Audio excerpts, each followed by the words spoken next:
మంచిగా ఉంది. For those that weren't here last year, పోయినసారి ఇక్కడ లేని వారు are you ready for an incredible journey? మీరందరూ తయారుగా ఉన్నారా మాతో కలిసి ప్రయాణం చేయడానికి? Yes. It's wonderful to see some women. ఇక్కడ కొంతమంది స్త్రీలను చూడడం చాలా అద్భుతంగా అనిపిస్తుంది. And for the men, you know that I love you dearly and I love both just equally. మీ అందరికీ తెలుసు నేను ఇక్కడ ఉన్నటువంటి ప్రతి ఒక్కరిని సమానంగా ప్రేమిస్తున్నానని. It's wonderful to see some women. Okay, so for those who were here last year, I'm going to ask some questions and you're going to give me some good answers. పోయినసారి ఇక్కడ ఉన్న వారిని కొన్ని ప్రశ్నలు వేయాలని నేను అనుకుంటున్నాను. వాటికి జవాబులు మీరు దయచేసి ఇవ్వాల్సిందిగా కోరుతున్నాను. Because I know that you give good answers. ఎందుకంటే నాకు తెలుసు మీరు మంచి జవాబులను ఇస్తారని. And for those who weren't here last year, every answer is a good answer. ఇక్కడ లేని వారు గుర్తు తెచ్చుకొని ప్రతి జవాబు మీరు చెప్పేది ఏదైనా కూడా అది మంచిదే. We all learn from each other. ఎందుకంటే మనం ఒకరి నుండి ఒకరు నేర్చుకునే వారముగా ఉన్నాము. So we need each one to contribute an answer and give ideas. అందుకే మేము కోరుతున్నాము మీరందరూ కూడా ఇందులో ఉంటూ మీకు తోచింది మీకు చెప్పగలిగేది చెబుతూ మనం ముందుకు వెళ్దాం.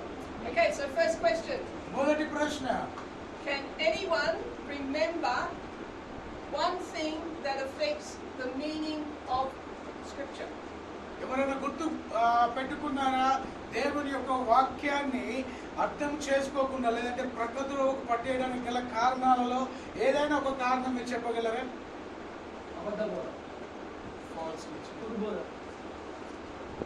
Yes, the truth. Yes.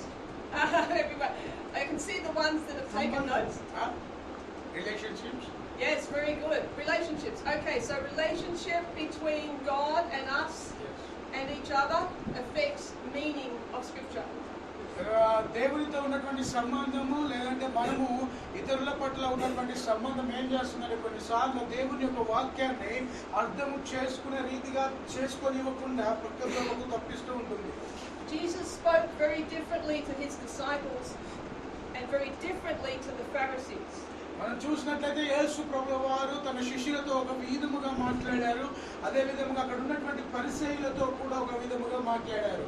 To the Pharisees he said, "You are a brood of vipers." అక్కడ చూసినట్లయితే పరిసయ్యులతో యేసు ప్రభువు వారు ఇట్లన్నాడు, మీరు సర్ప సంతానము అని. Jesus said this. యేసు ప్రభు చెప్పాడు. Yes.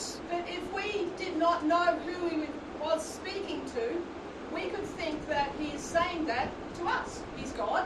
Jesus says, "You are a brood of vipers." ఒకవేళ యేసు ప్రభువు వారు అది ఏ సంబంధంతో ఏ సందర్భంలో అది మాట్లాడాడో అది మనం తెలుసుకోకపోతే అక్కడ రాయబడినటువంటి సర్ప సంతానం అని పలుకబడినటువంటి మాట మనం ఏం చేస్తామంటే మననే యేసు ప్రభు అన్నాడు లేకపోతే మన సంఘంలో ఉన్న వారితో అన్నాడు అనేసి దాన్ని తీసుకొని వారి మీద రుద్దుతూ ఉంటాం. So if we took that verse without looking at the relationship between who is speaking and who is listening, then we could get wrong meaning. అందుకే మనము యేసు ప్రభువు వారు అది ఎవరితో మాట్లాడుతున్నాడు లేదా వాక్యము రాయబడిన వాక్యం ఎవరి గురించి మాట్లాడుతుంది, ఎవరిని బట్టి మాట్లాడుతుంది, ఎవరి కోసం ఎందుకు మాట్లాడుతుందని తెలుసుకున్నట్లయితే దానికి కరెక్ట్ అయినటువంటి అర్థం మనకు తెలుస్తూ ఉంటుంది. So we need to understand the relationship within the Scripture of who is speaking, who is he speaking to, and understand that relationship to get the correct meaning of what is being said. అందుకే వాక్యం యొక్క సంబంధాన్ని మనం తెలుసుకునే వారముగా ఉండాలి. ఎందుకంటే ఆ వాక్యంలో ఉన్నటువంటి సందర్భంలో లేదంటే ఆ సంబంధం అర్థం చేసుకున్నప్పుడే మనకు తెలుస్తుంది ఆ వాక్యము ఎవరి గురించి రాయబడింది, ఎవరి గురించి చెప్పబడింది అని. Any questions? ఇంకేమైనా ప్రశ్నలు ఉన్నాయా? Any confusion, doubt? ఏమైనా గందరగోళం ఉందా? అర్థం కాకుండా? No doubt. Praise God. Second వాక్యము రాయబడిన విధానం. The style of and the way it's written, very good. Yes, excellent. The style of writing. I know, that's why I said they're looking at their notes, which is wonderful. that is, and let us learn from our brother. That is why we have handouts, and he would have handouts, and that is why we can always go back to the answer. Yes. And we learn and learn and relearn, and we always refer to our notes. Yeah. ఇలాంటి వచ్చినప్పుడు మనం ఏంటంటే రాసుకున్నప్పుడు మనం ఏం చేస్తామంటే ప్రతిసారి కూడా వెళ్ళి ఆ ప్రశ్నలకు జవాబును దాంట్లో చూసుకోవచ్చు. దాని కొరకే మీ కొరకు జిరాక్స్ కాపీలు తీసుకురావడం జరిగింది. That's how we learn.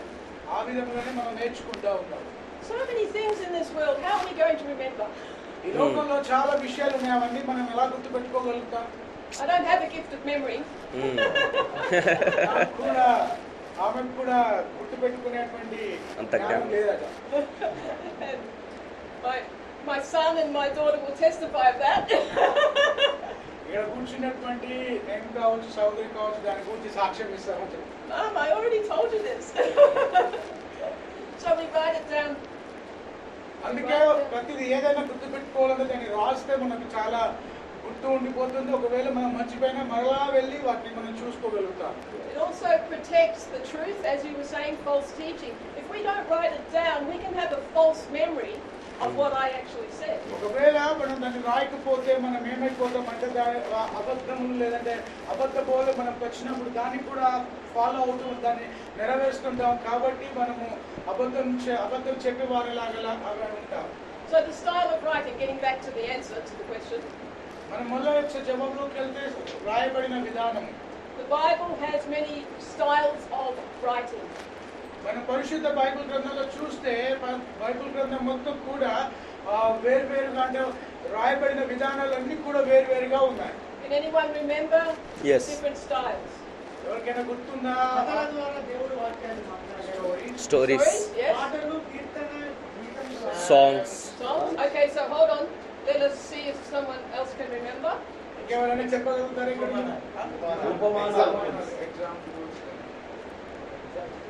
Parables. Yes, parables or stories. Yes, excellent. Yes. ప్రవచనాలు, సువార్త, సాక్ష్యం. Gospels, which Prophecy. Yep, Gospels, which is testimony, testament, testimony of Jesus. Prophecy. Prophecy, yes. Yes. జ్ఞానము, లేఖ. Yes, knowledge, wisdom, yes. Yes. And there's one Letters, more. letters. There's two more, sorry, yes. Yes, Letters. letters. There's one more. లేఖ, ఆకర్షణ. లేఖ, ఆకర్షణ. Letters, yes. The book of Daniel and the book of Revelation of Jesus Christ. Revelation. What's the category of the book of the Revelation of Jesus Christ and the book of Daniel? Latter days, yes? Latter yes, days. Latter days, yes, very good. Latter days end times. Future. Yeah, Future. yeah, very good. Superb. Okay, next, number 3, what affects meaning? మూడోదిగా మన అర్థాన్ని ప్రభావితం చేసి అర్థాన్ని ప్రభావితం చేసే కారణం ఏమిటి? దేవునితో పెద్ద కథలో ఒక భాగం. అదేమో Okay, so let's do the visual again, because we're all visual. What is this? Triangle. Triangle. Is it the same in Telugu? Tribhujam. Thank you. Telugu. Okay. What is it now? House. All right, we're making a church. Yeah, why not? Church. That's a church. What is the triangle part of the church? Top. Top? Yes. Yes. ఒకవేళ What's ఇది that? మొత్తం building అయితే ఈ యొక్క త్రిభుజం అనేది ఉంది కదా, అది దీనికి ఏమై ఉంది? Roof. Excellent. Okay. So, 2 meanings for the one thing. Triangle. Yes. And roof. And roof. So when we have the full picture, We will get we the get full correct meaning. full correct meaning. When we have part of the picture, part of the story, like one verse, we get wrong meaning. Yes. ఒకవేళ ఇది చూసినట్లయితే మొదటిగా ఒక త్రిభుజం గీస్తే దాన్ని త్రిభుజంగా మనం అర్థం చేసుకున్నాం. దాని క్రింద మళ్ళీ ఒకటి గీస్తే దాన్ని మొత్తం ఎప్పుడైతే ఒక మొత్తం కలిపి వచ్చేదో అప్పుడు దాన్ని ఒక ఇల్లుగా లేదా ఒక చర్చ్ లాగా మనం ఎలా అర్థం చేసుకున్నామో అదే విధముగా బైబిల్లో కూడా మనం చదివే వాక్యంలో కూడా ఒక్కొక్క భాగాన్ని బట్టి దాన్ని మొత్తం మనం అర్థం చేసుకోలేము. దాన్ని మొత్తం కలిపితేనే దాని యొక్క అర్థం మనకు తెలుస్తుంది.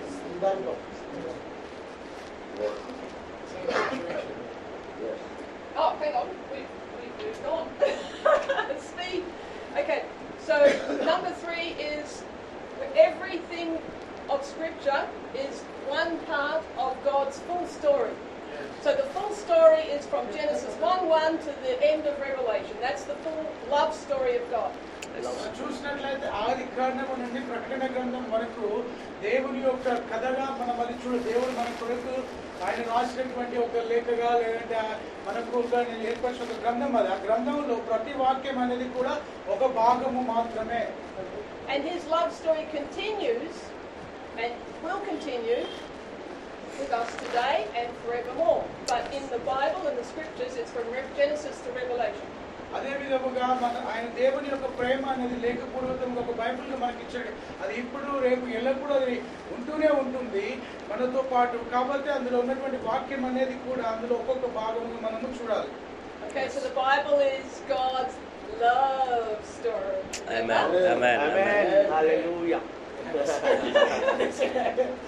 పరిశుద్ధ బైబిల్ గ్రంథం అనేది దేవుని యొక్క ప్రేమ లేఖ. Oh, he still hasn't got it, has he? Let's do this again. I want you to repeat after my son. Yeah. The Bible is God's love story. దేవుని యొక్క పరిశుద్ధ బైబిల్ గ్రంథము దేవుని యొక్క ప్రేమ లేఖ. Okay, all right, now you like to say that? చెప్పండి. పరిశుద్ధ గ్రంథము దేవుని యొక్క ప్రేమ లేఖ. Okay, from the heart. 1, 2, 3. పరిశుద్ధ గ్రంథము దేవుని యొక్క ప్రేమ లేఖ. Yes! Excellent. All right, now you said number 4. సంస్కృతి సంప్రదాయాలు దేవుని వాక్యాన్ని ప్రభావితం. Yes. Yes, this is so important. Okay. Culture. Yeah. Culture is so important in a correct meaning. అక్కడ చూసినటువంటి సాంప్రదాయాలు వాళ్ళకు ఉన్నటువంటి సాంఘిక అవన్నీ కూడా దేవుని యొక్క వాక్యాన్ని ప్రభావితం చేస్తూ ఉంటాయి. Does anyone remember the story of the man with the axe? Yes. Okay. Would you like to come up and tell the story? Ask the question. And I'll call the man with the axe. అంటే ఒక వ్యక్తి గొడ్డలు పట్టుకొని మామూలుగా అడవిలో నుంచి ఎక్కడి నుంచో బయటకు వస్తున్నాడు అనుకోని కనబడితే ఆ గొడ్డలు చూడగానే మనకి ఏం దృశ్యం అర్థమవుతుంది? ఆ గొడ్డలికి రక్తం అంటుకొని ఉందనుకోండి, ఏం అర్థం అవుతుంది? ఎవరినో మర్డర్ చేసిందని. Okay, so for English-speaking people, what would you think had happened when a man had walked down the street with an axe with blood dripping down? He killed one person or an animal or something like that. Okay, so I want one thought from each one of you. Okay. Yep. So you ask them the question. What do you think has happened? Yeah, I asked him. So one thought from each one. ఒక్కొక్కరు ఒక్కొక్క ఆలోచన చెప్పండి. What do you think has happened? అదే గొడ్డలతో ఒక వ్యక్తి హత్య చేసి వచ్చిందని. Good. Killed someone. Kill the person. Yep. That's one. చెట్టు నరికొచ్చు.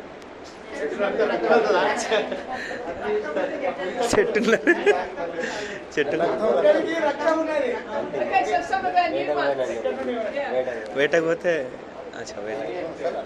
వేటకు పోయింది. Killed some animal. Yes, that's a second possibility. Killed some animal.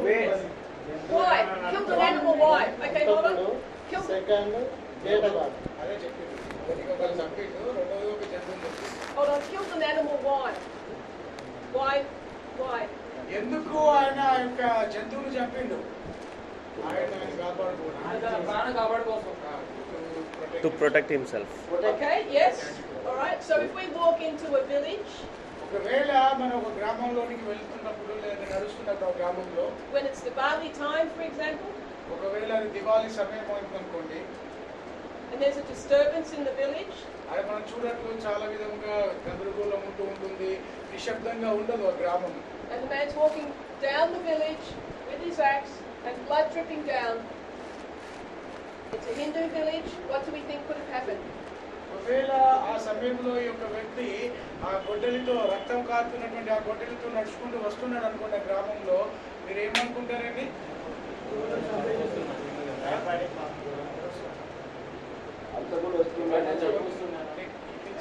సహజంగా భయపడతారు.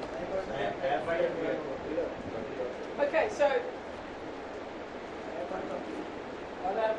నువ్వు ఏ చంపులో ఎవరు సంపాదించిన వాళ్ళకి జడ్జి చంపులో మాట్లాడతారు అంటారు. కృష్ణుడు అయితే నడతారు ఆయన. They will question him. రక్తం కారణంగా దగ్గర Venu చంపినవా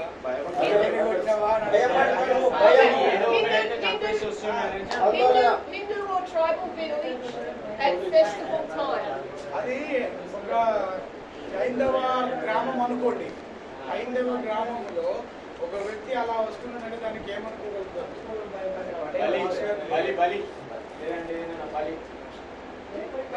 offering. Sacrifice, yes, Sacrifice. offering, yes. That's yes, correct. Now that is their culture. Yeah. అది అక్కడ వాళ్ళది ఒక సాంప్రదాయం కాబట్టి వాళ్ళు అక్కడ దాన్ని బలి అర్పణ చేసి వచ్చాడని అనుకోవచ్చు. Okay, so we walk into a Christian village. ఒకవేళ క్రైస్తవ గ్రామంలో మనం నడిచినట్లయితే It's festival time అది కూడా వాళ్ళకు ఒక పండుగ సందర్భం కావచ్చు. and it's lunch time. అది మధ్యాహ్న భోజనం కాల సమయం అయి ఉండవచ్చు. And we see a man with blood axe. అప్పుడు మనం ఈ వ్యక్తి ఆ గొడ్డలితో రక్తం కారుతున్నటువంటి గొడ్డలితో వస్తుందని చూసినప్పుడు What's happened? మనం అప్పుడు ఏమైంది అనుకుంటాం?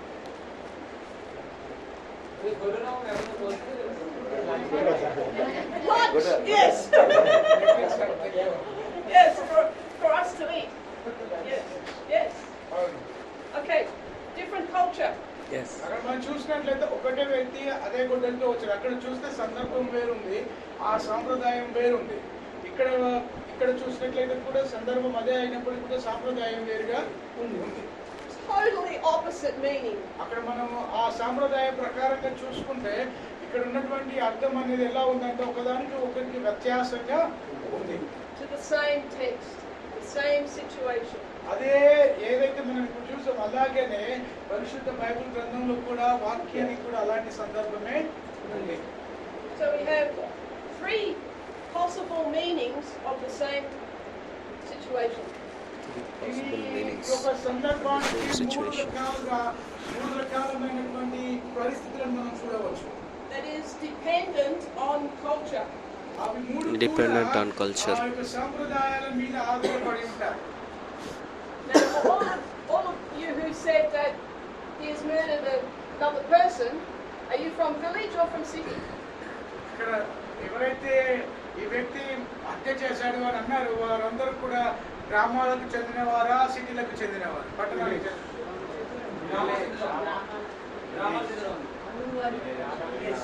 Village? Village? Do you have murder in your village? మీ గ్రామాల్లో హత్య చేసేవారు ఉన్నారా? హత్య జరుగుతున్నాయా?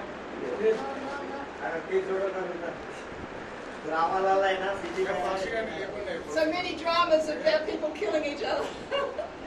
గ్రామాలలో హత్య జరుగుతున్నాయండి.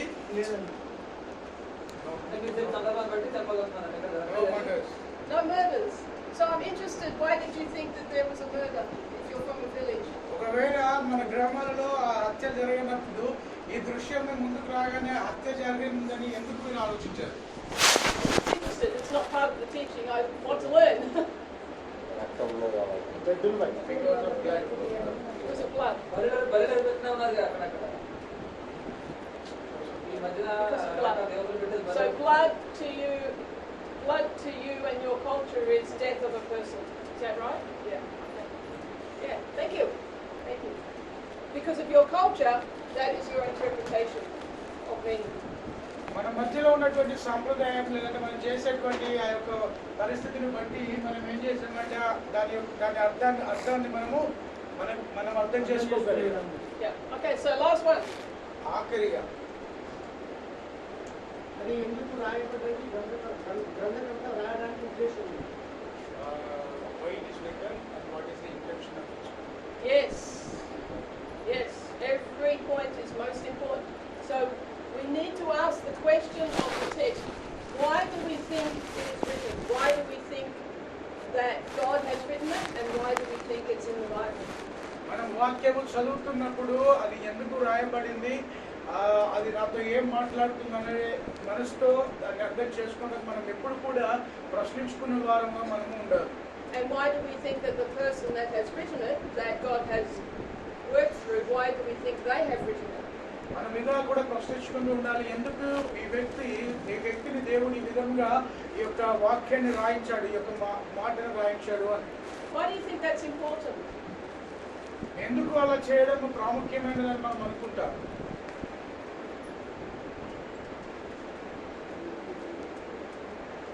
It's a good question, isn't it?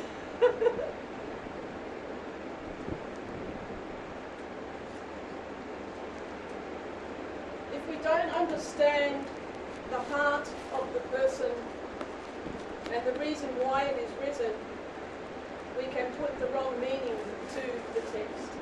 ఒకవేళ ఆ వాక్యాన్ని రాసినటువంటి ఆ వ్యక్తి యొక్క హృదయాన్ని, లేదంటే వాక్యంని రాసినటువంటి వ్యక్తి యొక్క హృదయ మనసుని మనం అర్థం చేసుకోకుండా మనకి ఇష్టానుసారంగా మనం చదివినట్లయితే మనం ఏం చేస్తామనంటే ఆ వాక్యానికి ఉన్నటువంటి అర్థాన్ని మార్చేస్తూ ఉంటాం. We can give the wrong meaning, which is not God's intended meaning. So we need to understand the heart of God, and we need to understand the reason why the writer is writing what they are writing.